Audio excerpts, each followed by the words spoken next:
Magandang araw po sa inyong lahat mga kababayan at welcome back dito po sa PNR. At ito nga mga kababayan, damay si Duterte. Nako, ala kapit tuko, gadon na di magre-resign. Yan mga kababayan, patungkol po riyan ng ating aalamin at bibigyan ng komento ngayong araw na ito. Pero bago pong lahat, kung bago ka pa lang at di pa po nakapag-subscribe sa ating munting channel, please don't forget to subscribe at palike na rin po ng video ito. Maraming salamat po at eto na nga, simulan na po natin to. Sawayaan bayan ko sa magnanakaw na tao.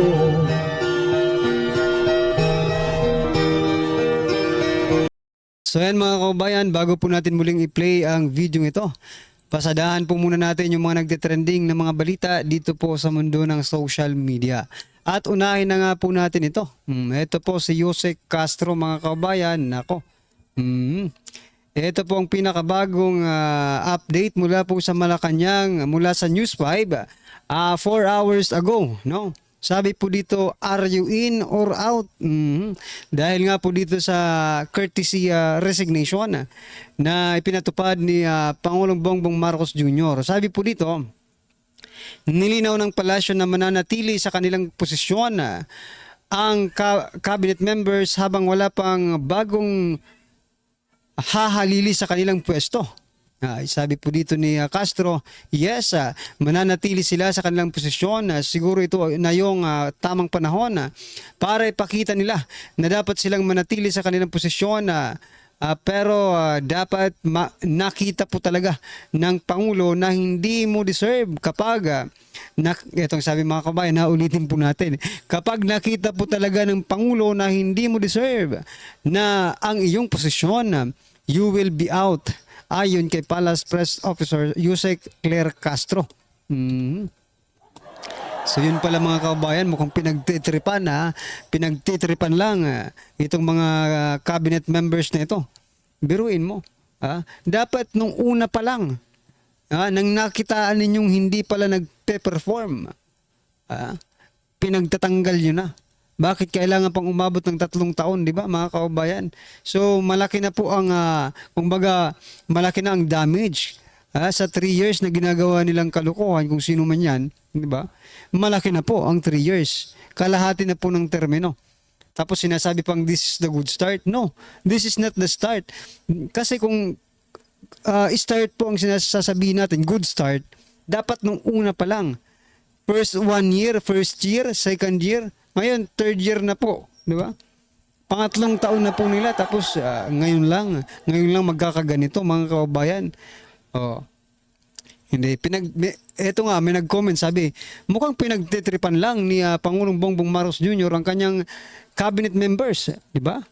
Kasi, eto, mali rin itong si Castro di ba mga kababayan? Dapat daw ngayon na nila ipakita yung kanilang galing, dapat di ba? Siguro sabi ni Castro dito, siguro ito na yung tamang panahon para ipakita nila na dapat silang manatili sa kanilang posisyon.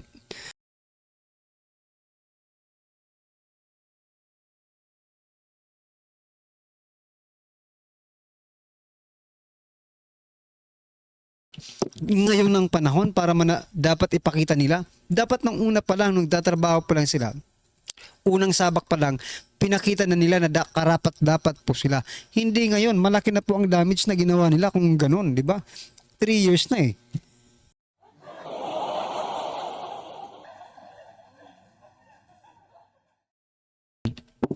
So mga kababayan, ano po ang inyong opinion dyan? I-comment nyo na lang po. At ito, ang sinasabi nating damay si former President Duterte. Sabi po dito sa News 5, no? Alam nyo ba? Courtesy resignation para sa presidential appointees ipinag-utos ni ex-President Rodrigo Duterte noong August 2016. Tama. Ito ang good start. Bakit? Kasi simula lang po ng kanilang Kasi simula lang ng kanilang pag-upo. Di ba? Sabihin natin ilang months pa lang to. Yung mga hindi nagpi-perform. Sibakin ng sibakin, no? Para hindi natularan. Yan ang totoong leader. Hindi yung mag-courtesy resignation ka, 3 years na. Dapat sa simula pa lang, di ba? Sa simula pa lang, mag-ano ka na, mag-courtesy resignation na kung hindi nila kaya ang kanilang trabaho. Para mayroong pumalit na talagang competitive, no? At kayang-kaya yung trabaho, no? O, gusto nyo pang tirahin, gusto nyo idadamay nyo pa si former President Duterte. Dapat ganito ang ginawa ninyo. Ha? Akala nyo siguro magagalit ang taong bayan dahil meron ng courtesy resignation si former President Duterte. Anong pinagkaiba ng courtesy resignation, no, ni former President Duterte at ang ni PBBM ngayon? Yung timeline, di ba? Si PRRD courtesy resignation pagsimula, no, ilang months pa lang yan siguro mga kabayan, no. Nagpa-courtesy resignation. O, sa mga hindi mga competitive sa kanilang mga departamento, palitan 'yan. Kasi bakit? Inaalala po ni former President Duterte ang taong bayan, kasi kung hindi yan magpe-perform, paano na lang ang taong bayan? Ngayon pa lang nakita na hindi nagpe-perform mga kabayan, di ba? 3 years na. Kaya lugmok na ang Pilipinas mga kabayan. Yun ang pagkakaiba. Akala niyo siguro maiisahan nyo si former President Duterte. No. Yan, no. Klarong-klaro, August 2016 mga kababayan. Di ba? Ano po ang inyong opinion dyan mga kababayan? I-comment nyo na lang po. At eto pa, bigyan din po natin ng reaksyon itong si Gadon. No? Si Gadon, no. Sabi ni Gadon, hindi ako kasali dyan sa pinagre-resign. Special child pala itong si Gadon, eh. No? Hey, Gadon, special child ka ba at hindi ka kasama dito sa mga pinagre-resign ni President Bongbong Marcos Jr.? Ayon naman po dito kay PCOU si Claire Castro. Ito pong sabi ni Castro. Siya, si Gadon, ay presidential advisor at secretary. Ang alam ko po, kasama siya. Sino ba sa inyong dalawa ang nagsasabi ng totoo? Posible bang si Gadon or posibleng si... Hindi natin alam eh. Puro posible lang tayo kasi parehas mga matatalino po ang dalawang ito mga kababayan. Si Gadon at si Castro. Di ba? Itong si Gadon, kapit tuko pa rin, no? Bakit hindi ka magpasa ng resignation mo? Let the president decide if you will stay or not, di ba? Pero sabi po ni Gadon, hindi ako kasali. Hindi ako kasali diyan sa pinagre-resign. No? Ito, kinontra agad ni Castro. Alam ko kasama siya eh. Anong opinion niyo diyan mga kababayan, ha? Paiba-iba po sila ng statement eh, no? Mga karibin natin na manang-mana sa pinagmanahan. Ito pa mga kababayan, ito si Escudero sabi po, ang pagpaparesign ng Pangulo ay isang good start. Kailangan niyang iwasan ang mga reckless allies. You know what, Escudero? Maniniwala na sana ako sa iyo eh. Kung wala na diyan si hindi na Yusek si Castro, di ba? Kasi ito si Castro mga kababayan, talagang pinaka-reckless among the reckless, di ba? Siya po ang pinuno ng reckless mga kababayan. Kung tinutukoy man nito si Castro, dapat si Castro ang unang mag-resign. Di ba? Kasi mukhang napapahamak yung presidente dahil kay Castro no, mga karibin natin. Ano po ang inyong opinion dyan? I-comment nyo na lang mga kababayan. At ito pa, pasadahan din po natin ito. Ito si Senator Bato de la Rosa. Medyo hindi na naniniwala kay President Bongbong Marcos Jr. Ito po ang sabi ni Senator Bato. I don't know dahil may experience na ako sa kanya. Hindi lang po ikaw, tayong lahat, di ba? Ibang sinasabi, ibang ginagawa. Mahirap akong makapagsabi kung sincere o hindi. Ito po ay patungkol mga kabayan sa gustong mangyaring reconciliation, no, mga kabayan, ni President Bongbong Marcos Jr. sa Duterte. Pero eto nga, talaga ito senador na nga ito, hindi maniwala no kung totoo ba or hindi ang sinasabi ni President Bongbong Marcos Jr. Mahirap talaga ganun talaga mga kababayan. Sawa na po tayo sa mga mabubulaklak na mga salita, no? Sawa na po tayo sa mga kasinungalingan. Okay, sawa na po tayo sa mga pambubudol. Ano po ang inyong opinion dyan mga karibin natin? I-comment nyo na lang. At eto, pasadahan din po natin itong sinasabi ni Sir E.B. Hogalbot. Bloodbath, Day 1, May 22, May 2025, National Mass Resignation Day. Aba?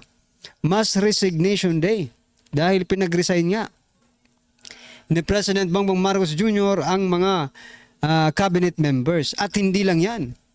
Kaya National Resignation Day mga kabayan sapagkat eto, gumaya po ang Makati. Eto po mga kabayan, just like Marcos, Nancy Binay will also order courtesy resignations in Makati. Nako. Pinag-resign din po ni Nancy Binay ang mga mga opisyal sa Makati. So gumaya talaga, ginaya po talagang pinuno mga kabayan. Well anyway, that is good, no? This is for the better. Kung talagang masama na ang mga ginagawa, edi kailangan talagang putulin na ngayon pa lang. Ang maganda dito kay Binay, because Binay is the mayor-elect, no, of Makati City and outgoing senator. So yan, matindi talaga si Binay, no? Ngayon senador pa siya. After ng pagiging senador, diretso pagiging mayor. Yan, pinag-resign din, courtesy resignation din sa Makati. Alright, palapakan po natin. Yan ang sinasabi natin. Dapat magsimula pa lang courtesy resignation agad. Hindi yung 3 years na doon ka palang mag-courtesy resignation. Nako naman. Ano to? Mukuhan. Anyway mga kabayan, eto, pakinggan po natin to at bigyan natin ng reaksyon. Eto na po. Ito ang nakakagulat, viral trending ngayon sa mundo ng social media, ang di mo na balitang talagang palagi manalig ang kabutihan na laban sa kasamaan at